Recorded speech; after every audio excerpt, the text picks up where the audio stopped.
Makadi zvenyu vatariri. Tinokuchingamidzai pano pachibanda media apo nhasi tiri munzvimbo yeSouthly Park uko kwatashanyira mubetseri ari munzvimbo iyi. Mushure mekunge tanzwa mbiri yake kuti kune mubetseri ari muSouthly Park ari kuita zvinoshamisa, ari kubatsira vanhu. Vamwe vachiti ndakawana hama dzangu dzandaisaziva, handina kumboenda kumaDNA ndakawana hama dzangu. Vamwe vachitaurawo murume anga aenda akadzoka, pachitaurwa zvakasiyana siyana. Saka tati nhasi regai tisvike panzvimbo pacho tinzwe kubva kune muridzi wenyaya. Chiremba, tinokuchingamidzai pachirongwa. Tinotenda makadi zvenyaya tete. Aiwa, ndiri nane zvangu. Tisati tataura zvakawanda, tisati taenda mberi nenyaya yedu, da kuti muzive kuti muri kubuda paTV muchange muchionekwa nevanhu vakawanda, nevanhu vakasiyana siyana, vamwe vari munzvimbo, vari munyika yedu yeZimbabwe, vari kunze, nevamwe vakasiyana siyana. Aiwa, tinotenda. Aiwa, hapana kushata. Aiwa, hapana kushata. Makasununguka kukwazisana nevaoni. Makadi zvenyu vaoni wose muri yeZimbabwe ndokukwazisai. Ndinoitwa Chiremba Bhazuka kana kuti Mutumwa Bhazuka, ndo zita rangu randodanwa naro sachiremba vanobatsira. Saka taikumbira kuti mutsanangurire vaoni kuti Chiremba Bhazuka ndiani, anoita nezvei. Tinotenda. Chiremba Bhazuka ndiri mutumwa anobatsira matambudziko akasiyana siyana. Ndofunga maona panza apa, ndofunga mukuona pane vanhu varipo vakaita kiu, ndofunga muri kuona kuna vanhu vakasungwa varatidza kuti vari kupenga. Ndinobatsira even vanhu vari kupenga vatone makore chaiwo vachipenga, ndinokwanisa kuvabatsira. Koitawo vamwe vanhu vekuti vanokwanisa kuuya panapa vachiti inini aBhazuka mai vangu vakashayika, asi vashaika havana kuzokwanisa kundiudza kuti baba vangu vari kupi. Ndofunga dare redu repanapa tinokwanisa kukuudza kuna mai vako, kuna baba vako, kuti baba vako vanogara kurokesheni rwakati, baba vako vakabva kwakati, tichishandisa girazi ramuri kuona riri apa iri.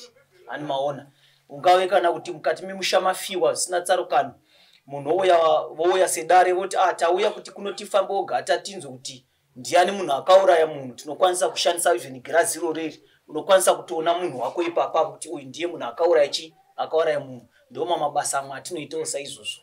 Koitawo vamwe kuti vanenge vabirwa saizvozvo, mwana anogona kubirwa mombe dzake, kana kuti kubirwa, kana kuti foni yake, kana kubirwa mari yake chaiyo. Kana achinga uya panapa tinokuonesa irori girazi irori zvese zvakaitika zvese zvinofanira kubuda ipapa. Handizvona izvo. Ndo mashandiro andoita saChiremba Bhazuka. Tinotenda Chiremba netsanangudzo. Vanhu vangoda kuziva kuti imi pamuri kubatsira, muri kubatsira muchishandisa chivanhu here, muri kubatsira muchishandisa chinamato here, munobatsira muchishandisa chitendero chipi?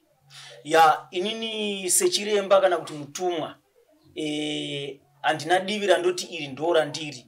Ukauya une dambudziko rechivanhu, toti munhu anenge auya arwariswa nechivanhu chemukati memusha wake. So uchisvika mukati medare rino iri, tinotanga kubvunza kubva kumadzinza ekwako kuti chiko chakonzeresa kuti mutana agone kurwara saizvozvi. Saka tinokwanisa kukusunungura nenzira dzechivanhu. Kana ukauya dziri nzira dzekumanjuzu, tokwanisa kukusunungurawo nenzira dzekupi, dzekumanjuzu. Ukauyawo panapa dziri nzira dzechinamato, tinongokubatsiridzawo saizvozvo nenzira dzechinamato. Ndo mashandiro andinoita saizvozvo. Tinotenda Chiremba.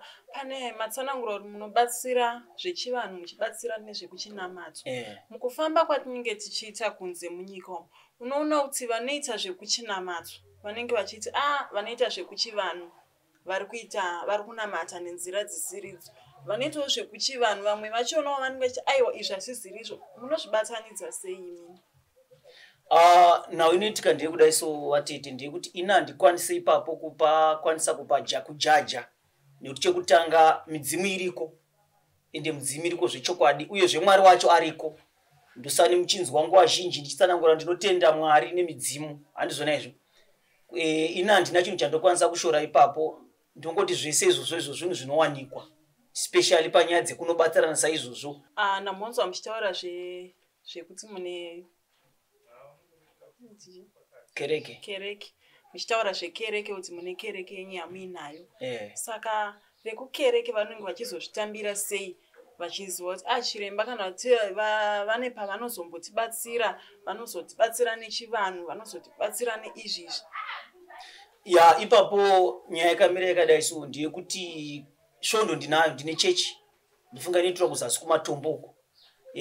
Kuchechi kwedu ndechoti isati tuke mudzimu, hatituki mudzimu ende hatishori mudzimu nekuti mudzimu yaigara iriko, iye Mwari wacho ariko nemidzimu yacho iriko. Handizvona izvo vane hama dzavo dziri kupenga, dzatone makore dzichitoti dziri kutopenga. Ndifunga ndosandatsanangura ndakati handimaona pane vanhu vakasungwa panze apa, tinosunungura futi vanhu vanenge vachipenga vamukutoti imi hamuchisina tarisiro navo kuti vanhu havachaita zvakanaka, tinosunungura saizvozvo futi. Handizvona izvo then ndofunga ndambotsanangura pai ndikati kana kuine vaive kuti havazivi hama dzavo. Handizvona izvo kati une hama yako yakaenda South Africa kana kuti yakaenda kuBotswana but hauzivi kuti ichiri mhenyu here ikoko, tinokuonesa pagira zvandatsanangura zvekuti aiwa hama yako ichiripo, tokubatsiridzazve futi kuti hama yako iwanikwe ichidzoka. Then koita rukawo, tinosunga futi toita futi zverukawo futi pano mukati medare redu. Ungaone mudzimai wako haasi kufamba zvakanaka, tinomusunga. Kana kuti iwe une murume wako haasi kufamba zvakanaka, tinomusunga. Kana kuti girlfriend yemurume wako iwewe tinokwanisa kuiendesa kunguva zvakanyanyisa zvekuti inozodzimaraya kwauri iwewe uchitsanangura kuti aiwa chindisunungurai. Toita futi izvo zvakadaro izvozvo. Ndoma mabasa atinoita panapa. Tinokutendai nekuona kwamanga muchiita. Nhasi tanga tiri kuno, tava nenguva yakanaka tiri pano pachiremba Bazuka. Aiwa tichitodzima makamera totomboendawo pamutsetse aiwa munoenda pamutsetse, aiwa pamutsetse munoenda matare tigutsikane kuti zviriko here. Aiwa ichokwadi ndosamuchiona vanhu vese vari panze apa vakaungana.